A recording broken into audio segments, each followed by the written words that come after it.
everyone. Welcome to I'm Fine. I'm so glad that you guys stayed with us in our journey so far. And looks like you guys showed a lot of love to our previous video on narcissism. Thank you so much for that. And today we have with us our guest, Ms.Sachi Arora, who's a clinical psychologist. Welcome to our show. And today the topic is going to be on trauma. Ms. Sachi, hi, welcome to the show. How are you feeling today? Hi, thank you so much for having me here. I'm doing great, and I hope the same for you. How are you doing? I'm doing great too. Thank you so much for asking. So, let's maybe start talking a little bit about how you would like to define trauma first, because nowadays, like we speak about all the mental health terms, people tend to use them so loosely. So, what would you define trauma as and a traumatic experience as? So, absolutely. So, a lot of times trauma is often identified with events like abuse or neglect or any sort of rape, molestation, bullying. Well, I do agree that these concepts are certain types of trauma, but I would say traumatic experience is any experience that overwhelms your capacity to deal with that situation. So if even if it's a breakup, like probably a lot of people don't look at breaking up as traumatic, because a lot of people end up saying things like, oh, it happens to everyone, big deal, nothing great about it, oh, hota rehta hai. And I think that that comes across as a very insensitive thing, because trauma may not be traumatic for a certain amount of people, but trauma can impact on certain number of people, and that is a traumatic experience for them. So anything that overwhelms your individual capacity, and of course acknowledging that everybody's capacities are different, we can have traumatic experiences ranging from, say, criticism to breaking up to having a family, where there are a lot of conflicts, to having, events like abuse, molestation, bullying. I mean, they all fall on a spectrum, and if any of these are overwhelming your capacity, they are traumatic. And I think the reason why I mentioned this is so that we can stop, invalidating anybody's experience by telling them that it's not big enough or it's not a big deal. Because yeah, if it's overwhelming your capacity, it is trauma, and it can be a very overwhelming experience to have. So you're saying that each and every person's sensitivity is going to vary and they'll have a different threshold point. And if anything that overwhelms that is a traumatic incident. For example, even if a kid is called out in school to talk about something and she couldn't, that can be a traumatic experience as well for her. Absolutely, absolutely. Okay. But you are right. We do end up invalidating people's trauma very easily. Which brings me to the next question. Like, what does a trauma survivor usually immediately feel after being traumatized? And what are the things that you can, if you know someone's been hit by a traumatic experience, for example, the schoolgirl experience that I told you, or if I experience somebody going through that trauma, what can I tell them to give them like an immediate emotional first aid? Absolutely. I think the most important thing is attend to what they need at the moment. I think that's very important. Like, there's a huge myth around the whole, emotional aid, that they need to talk about it. They don't have to talk about it if they don't want to in that moment. If they just want to stay in silence and process, because like you said, everybody's threshold is different, and if they have experienced something which is above their threshold, it will take them some time to process it, understand it themselves, to be able to really communicate it and talk about it to others. So I think that pressure definitely doesn't have to come. So just letting them know that we are there, and if you need anything, I'll be there. If they need silence, that's available. If they need someone to talk to, that's available. So yes, the first thing is to ensure and reassure them that we are there. We are there, and if you need anything, because I've seen a lot of families do that when they come to me in therapy sessions. They're not talking about it, they need to talk about it. It's like a myth that you have to cry and talk so that it all gets over. Well, talking is definitely important and essential, but if that's not what the person needs at that moment, we rather let them be at their own pace. And so I think letting them know that yes, you can heal at your own pace. We are there to attend your needs, to whatever you need at the moment, and heal at your own pace. You will grow out of it one day, even if it's not today. But take your time, be easy on yourself, and take it at your pace. There's no hurry, there is no pressure, there is no need to talk if you don't want to. So I think the very basic thing is that Don't pressurize, attend to their needs, and let them know that they have to be easy. They have to take it as slow and at their pace as possible. Yeah. Mhm. Um, if they don't deal with it properly, with what would they, I mean, first of all, what are they going through? Are they feeling unsafe? Because is that like the first reaction to trauma? And when they come in after their first session, most of the clients, what are the things that they experience immediately? And uh, yeah, so is it going to be the same for everybody who's experiencing trauma, or is it going to vary? Mostly, we all have different experiences. So there are 5 patterns that have been discovered as per research that lead to trauma reactions. Number one is issues with safety. If you've been in a traumatic situation, you feel unsafe, and it's more like a perceived, I mean, of course, trauma does put you in unsafe situations, but then this person, who has experienced trauma will constantly think that he's in Hyper unsafe vigilant. situations. Yeah, very hyper vigilant, very hyper alert. So that feeling of unsafety and feeling on the edge is always going to be there. Secondly, low self esteem. That self victimization. मेरे साथ ही ऐसा क्यों हुआ? Why did I have to go through it? And is there something wrong with me? Like, people chose to bully me, not anybody else. Like, am I the weaker one? So, they start judging themselves and putting their own confidence down. Number three, control. They feel like nothing's in their control. So there's a constant feeling of helplessness that eventually in the long run leads to hopelessness, that they cannot help themselves and there's no hope. Uh, then comes intimacy. When it comes to their relationships also, they feel like they can't be intimate with anybody, because if somebody in the past could do such bad things to them or be so, abusive to them, then intimacy does get hampered in the process. And trust, that's the fifth thing, which they end up having a lot of trust issues. People will leave them. These trust issues are coming from their fears that trauma has led to, that fear of abandonment, that fear of, people will leave me. um in a lot of cases, you will also see the signs and symptoms of trauma ranging from physical, emotional, cognitive, spiritual, and behavioral level. Like, a lot of people don't process their emotions, or they avoid it as much as possible. And we all know, like, we don't take care of our mental health as much as we take care of our physical health. So, these symptoms will start showing up in your body in the form of headaches, backaches, migraines, body aches. And that's because, you will attend to your body. Like, any discomfort in the body is attended to a lot more easier than mental health concerns. Secondly, emotionally, like we know, sadness, anxiety, anger, they are very prominent because there's so much going on in their mind. Cognitively, they're not able to pay attention. They are constantly invaded by the memories of the trauma. So their concentration, attention will automatically get hampered. Spirituality, like it's like they've lost faith in God. Or, I mean, if there is any higher power that they ever believed in, they feel like, what's the point of having faith when, that faith could not protect them in the times they wanted to get protected in. And finally, behavioral terms, you'll see a lot of gambling, substance abuse, all of these impulsive behaviors coming into the picture, because that is their attempt to escape from that painful reality. So these are all the ways in which, all these signs of trauma and somebody who has survived trauma will look like. Okay. But if somebody doesn't take help for this, and if the trauma stays unresolved for a long period of time, does that impact the individual's functionality, or can they just keep going on repressing that feeling? Of course, they cannot, like, every time there's a trauma, because it's such an overwhelming experience, there is denial. They will be like, ये हो नहीं सकता है, this is not possible, how could this happen? They will repress it, they will suppress it, they might go on for a while.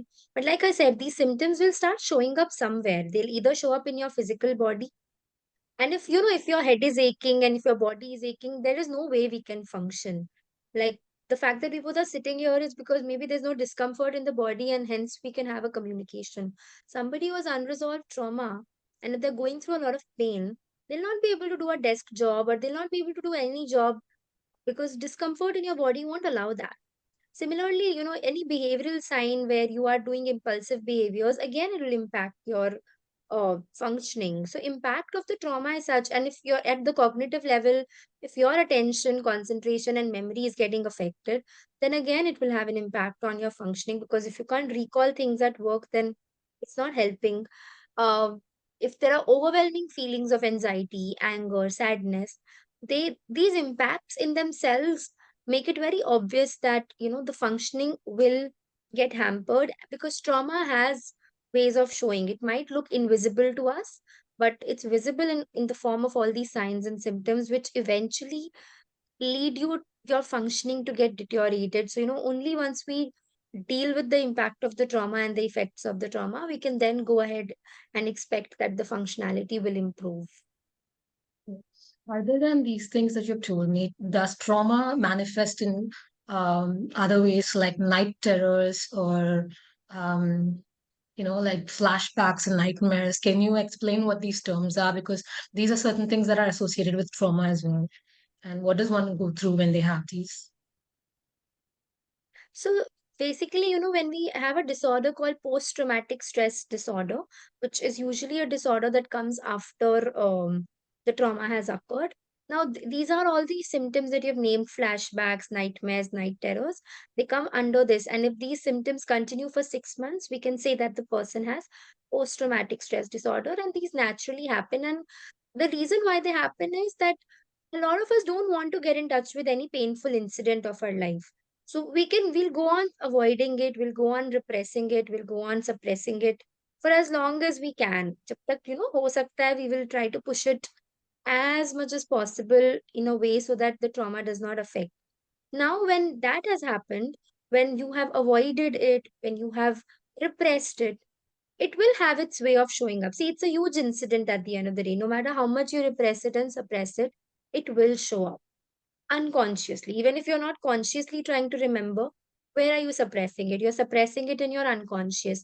The unconscious mind will show up all these events. And that's because, and it's actually good also. Like, it's a good thing because if if you are getting these symptoms, that means the unconscious mind is wanting you to process what has happened. The fact that you're avoiding it and repressing it means that you're not processing what has happened, which will eventually deteriorate your quality of life.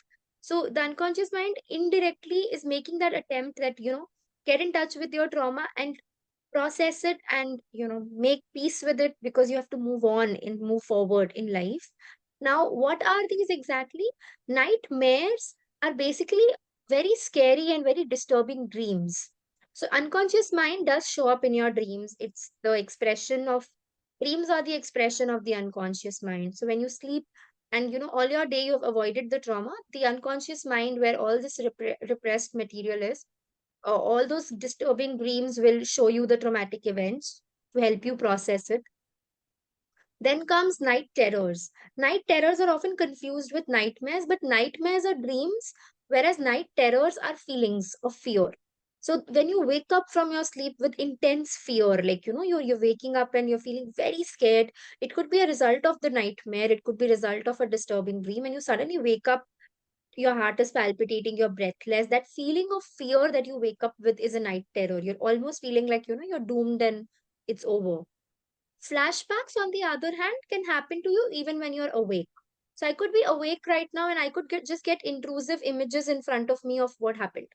And it could literally be those very vivid, clear images of that traumatic incident repeating itself right in front of me. So it again happens very much when you're awake. And that's how, traumatic incidents show up if it's unresolved and if it's repressed for too long. And, hence, when you ask me about functioning also, that's also one of the reasons why functioning will get affected, because these unresolved trauma will not let you stay happy for long if you don't process it, and the unconscious mind will always have its own ways to bring it up to you so that you can process it. Okay, and these flashbacks that are going to be like intrusive thoughts that you're talking about, do they necessarily not have a trigger because this is the disturbance in the unconscious mind? Sometimes they do have a trigger, sometimes they don't have to. Like, if the event is very recent and it's just occurred, then you don't really need a trigger. It's always on your mind that you're avoiding. So, yes, absolutely. Sometimes it will come with a trigger, sometimes there has to be no trigger. Like, sometimes, you can have triggers, like you can be in a situation where you feel like there's less control. You're in a situation where you're meeting new people and you don't know whether you can trust them or not. You can be in a situation where you feel like you're not skilled enough, so it will bring up those issues of confidence. Whenever you're posed in situations that are similar to the traumatic incident. So, if supposing you've had a traumatic incident in a school, so every time you see a school, even if it's not your own school but a random school, it'll still trigger those memories that you've had in your school, and hence it might affect. But of course, eventually, there doesn't always have to be a trigger. Uh, Sometimes there can be, sometimes there doesn't have to be. Okay.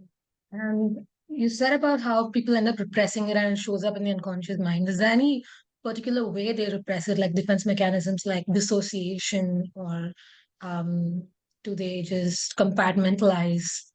What kind of defense mechanisms do they usually go for? So, the number one defense mechanism where it all starts from is denial. How could this happen to me? This can't happen with me. Why me? I can't believe it. So, this is like the first reaction, the first defense mechanism that shows up. Then comes regression. So, regression is another. So, the person almost starts acting like nothing happened. It's like the event happened to me in 2010, and today's 2023. Suddenly, I'll act like I'm in 2008, because that period was where I did not experience the trauma, where everything was fine, where I was happy, everything was great.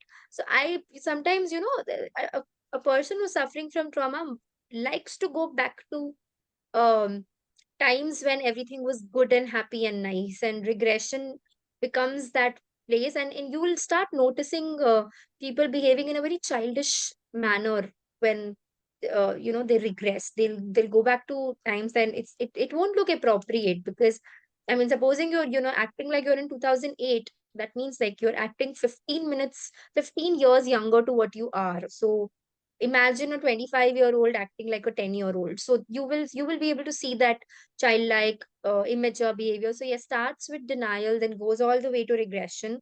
And even there are a lot of distorted views.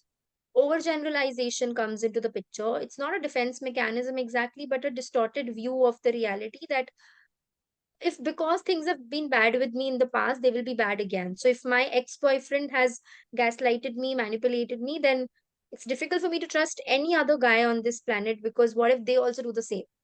Or black and white thinking. Everybody in the world is dangerous. Everybody in the world is behind my life. So these are the ways in which you can see trauma coming up, and your unconscious mind will, and the reason why I also added up the distortions is because they're also a part of the unconscious. A lot of times people themselves don't even realize they are engaging in this black and white and overgeneralized thought processes, and that will affect a lot of areas of their life, like their career, their relationship, and other areas. Okay. And if somebody is a trauma survivor and is going through trauma and is overcoming it, how does their experience affect people who are giving care to them and who are trying to help them, be with them? Sometimes, of course, in the beginning, everybody wants to help, sympathize, and empathize. But if it continues for so long, uh, it can lead to a very normal and a natural phenomenon called caregiver's burden, where they almost feel like they are being burdened with somebody else's problems and struggles. And there might be love. It's not like these people don't love the person who has survived, but clearly, of course, they have a life of their own, and it does affect it. It does create a burden. They start doing things not out of empathy and sympathy anymore, but out of obligations, out of expectations that the survivor has from them, which eventually, so it's usually said that these relationships become very heavy to handle. Then it's almost like these relationships start weighing you down as a caregiver. Eventually it also becomes a problem for you to take care of your own needs, because you're so busy taking care of the survivor's needs, that by the time it comes to taking care of your needs, you're too exhausted. Then you just want to go back home and do nothing and go to sleep, because the little time that you have left, you just want to not spend it on anything but resting. So you don't get that time for your own needs. It all becomes, at the end of the day, of course, the survivor is not doing this purposely, but it does become toxic, where the burden just weighs down the person. And doing things out of obligation is not a pleasant experience, because that the pressure on their shoulders is like too high. So to everybody out there who's, burdened with this care, I always tell them one thing, that, do take care of your, loved one who's a survivor. Of course, there's nothing there, but yes, ensure that you're not obligated to heal them all your life. And ensure that even if you are taking part in the process of their healing, do not compromise your needs in the process. Like, your needs matter and they need to be prioritized, because if your cup is not full, then there's no point filling up anybody else's. So ensure that your needs come first, and it's not only your job to heal them. You're not entirely obligated. Take part in the process, but don't think like you're the only one who can heal them. That's not your job, and not entirely your job, at least. And when people now on the same lines, if people are sharing about their trauma with, if it's a traumatic, let's say if it's a very graphic and traumatic event, and they share it, it's obviously going to affect other people a little bit as well. So is it better to just process it during therapy? And what is trauma dumping? If somebody shares and overshares the trauma, is it called trauma dumping? And how much does that affect another person? Absolutely, absolutely. I would say that, trauma dumping is when you overshare, like you said. And it's like, okay, fine, sharing your trauma is not a problem. But the issue is that, trauma dumping is all about, I am oversharing without realizing that the other person doesn't want to listen. Like, he's not interested, or it's getting too much for the other person. So, sharing is not a problem, but oversharing with that level of insensitivity, it's almost like you're being insensitive to the other person's needs, that they don't want to hear, or they have had enough of hearing, and they don't think, they want to continue with that conversation. And it's also that the other person is making it clear, let's change the topic, let's talk about something else. But still, you get so overwhelmed by your trauma that you don't consider their needs, that you don't give them the regard for, telling you that they want to change the topic. And so sharing is not a problem. Trauma dumping is having negative effects because the person who's oversharing is not being considerate of the other person's needs, not being considerate of whether the other person prefers to hear it or not, and they are not considerate of, the sensitivity. Because, to be very honest, what if, the person who is hearing all that trauma has their own experience that could possibly be overwhelming them? And, these kind of talks are only, becoming those triggers which is activating their own trauma. And if the person who's sharing is not realizing it, you're doing a lot of harm to the other person without realizing. And it's all unintentional. We can't really blame the survivors here. They are just lost in their own and absorbed in their own trauma. But I guess, if it reaches that level of being inconsiderate, then it becomes harmful, and it can have an impact on the relationship, where the other person might end up avoiding to even make a call to you or reach out to you in any situation. Yeah. And we spoke about PTSD. I wanted to ask about complex PTSD. And if somebody's had multiple traumatic experiences when they come to you, what does that look like compared to just somebody who's had just one traumatic experience? Complex PTSD is definitely when they've had multiple layers of trauma. So, we also call it layered trauma for that reason. So, it's not just one trauma, but various. So, it's like a child has grown up with abusive parents, and then, gone to school and been bullied by friends, and then, grown up and had an abusive partner.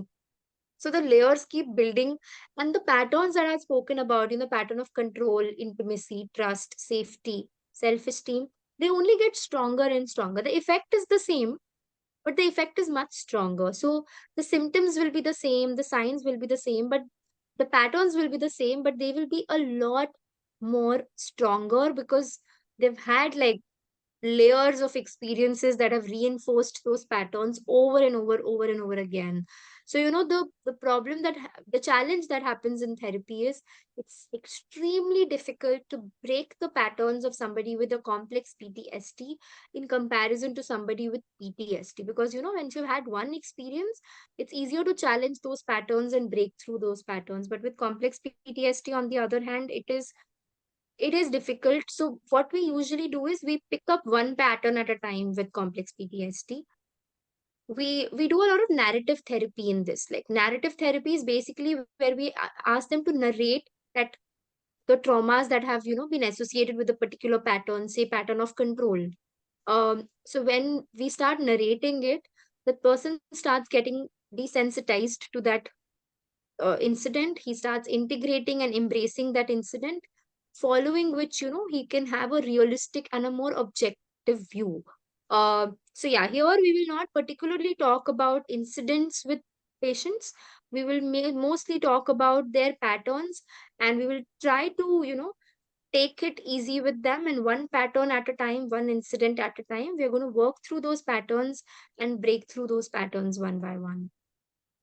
So they would get to revisit the trauma in a more safe environment, like in therapy, and they would be able to kind of reframe the narrative from being the victim and helpless and things like that. Absolutely, absolutely.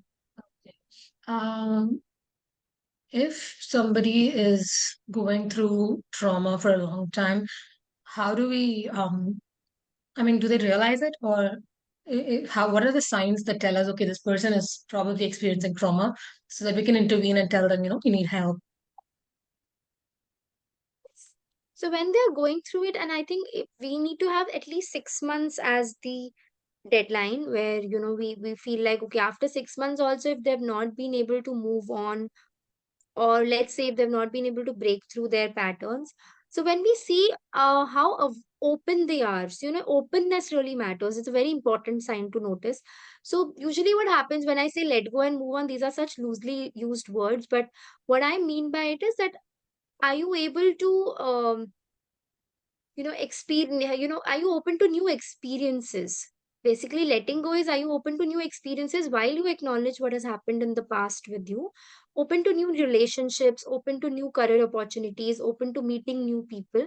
But if I still feel like there's a tunnel vision where I just don't want to move away from my trauma. I just don't want to retract from my trauma.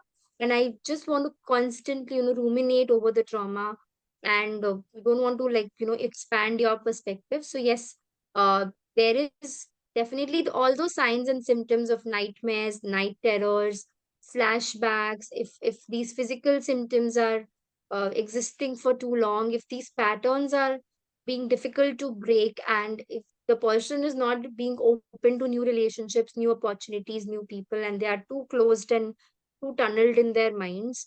And at the end of the day, if it's hampering their functioning, if it's leading to their distress, and if it's going on for more than 6 months, then it's a sign that one needs to see a therapist or seek professional help in order to overcome what they're going through, because maybe there's a lot to process in there, maybe there's a lot that's going on which is unexpressed and which is repressed, and maybe seeing a professional can be helpful there. And what does healing look like? Someone who is, how would you know that this person's overcome trauma and is doing better now?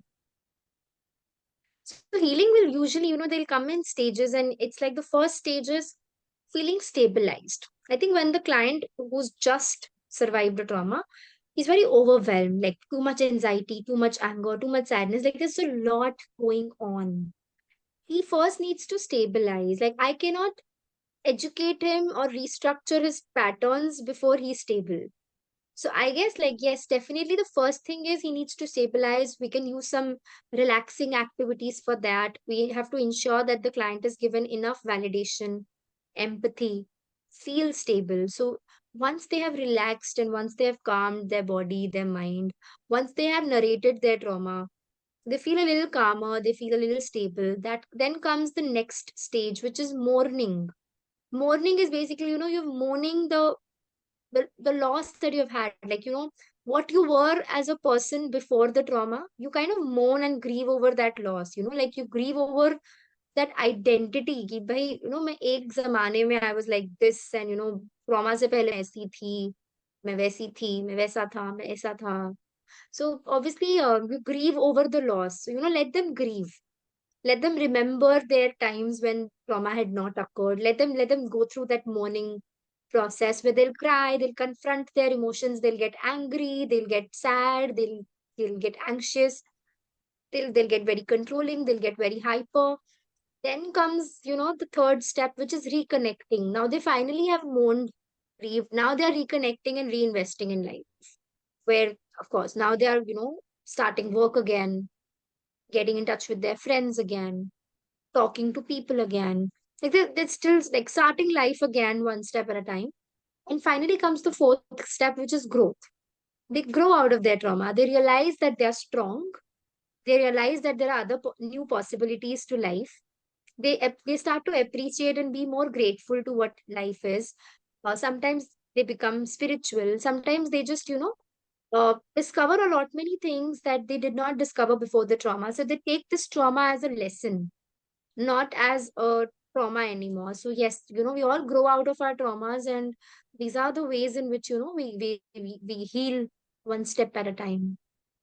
Okay, so that was a lovely way to end the episode because that gives me so much hope, and definitely looks like people can make their life better and grow much better from the trauma instead of letting it hamper them in the way that we spoke about the many ways in which it can hamper them. The growth and the post-traumatic growth that comes out of it seems to be so beautiful.